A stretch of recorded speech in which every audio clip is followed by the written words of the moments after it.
Well, on Monday, the UN Security Council unanimously passed a resolution to monitor the evacuation of eastern Aleppo. Initially drafted by France, the resolution was branded a disaster by Russia's UN envoy, Vitaly Churkin.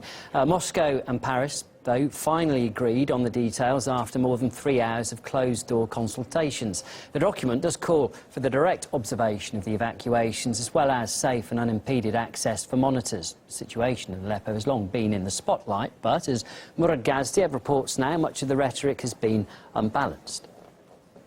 We mustn't forget that the last few months have been an endless tirade and hysteria in the media about Russia's role in Syria, about how Russia is butchering civilians, about how it's helping Assad to butcher civilians, you know, bombing, murdering children, women.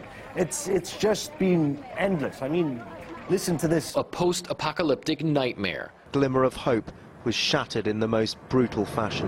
This is going to amount to a genocide. Harrowing reports of President Assad's forces carrying out summary executions on innocent civilians in Aleppo. Syria, Russia and Iran drove nail after nail into the coffin of Aleppo's revolution.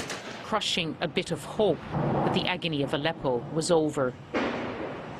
The politicians on camera, the people who are supposed to be responsible, measured, the media itself, the pundits, the journalists, they went even lower. Aleppo is now a synonym for hell. This is a dark day for the people of Aleppo. Surely the darkest of the past 5 years. Nothing short of a massacre. A complete meltdown of humanity. Incredible brutality. Savage assaults. Indiscriminate slaughter. I haven't seen any dancing in the streets.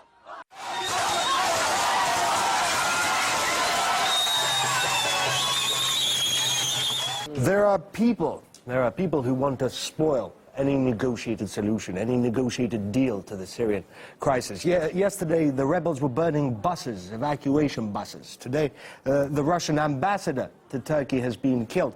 Just as the UN Security Council at long last agrees, you know, the United States, France, Britain, Russia have finally agreed on a deal on monitoring the Syrian evacuation, the Aleppo evacuation.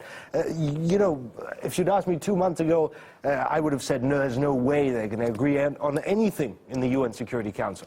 So there is progress being made. Tomorrow, the heads of the foreign offices of Turkey, Iran, Russia are supposed to meet in Moscow, maybe come up with another way to resolve at least part of the Syrian conflict. And suddenly you have this murder. And, you know, with all the politicians now saying that the intent here appears to be to split, to divide Russia and Turkey, well, it seems apparent that there are those trying to spoil this, trying to ruin and derail any negotiation. Well, let's get the thoughts now of former Australian diplomat Gregory Clark. He joins us. Gregory, welcome. We were hearing there in that last report that, you know, we've got these trilateral talks now taking place in Moscow between Turkey, Russia and Iran about Syria.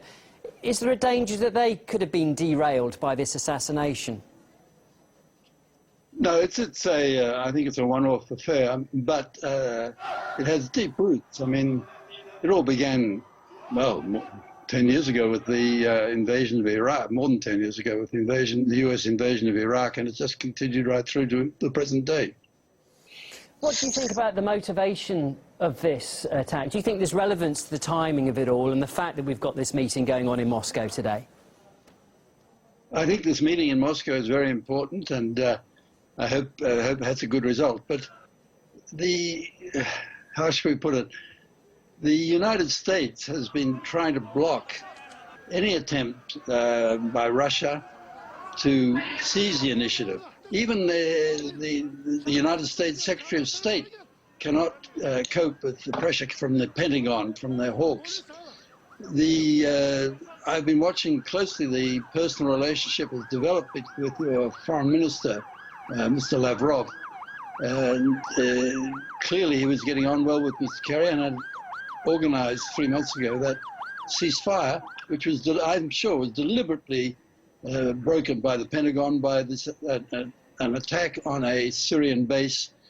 The Pentagon has claimed it was an accident, of course, but no, it wasn't. It was deliberate. And this is the problem. You have these people in in Washington who are determined to keep this war going, or at least to prevent Russia from playing any role. And also, Gregory, the role of the media, I mean, just watching it, there are very much polarised views and different takes on what is going on in Syria. I'd just like to play you a clip that went out on CNN recently about this, the ambassador's murder. Just listen to this. I think they can also use it to their own advantage. I mean, President Erdogan can use it to crack down on enemies that he perceives as enemies. And I think President Putin can use it to make the charge, which he's made all along, that these terrorists are the worst of the worst. We have to go after them. There's no different. There are no good terrorists. What the United States was trying to do in terms of saying there are, you know, the opposition fighters and rebels, that President Putin now can paint them all with one brush. Gregory, that seems to be quite a cynical assessment there. What are your thoughts?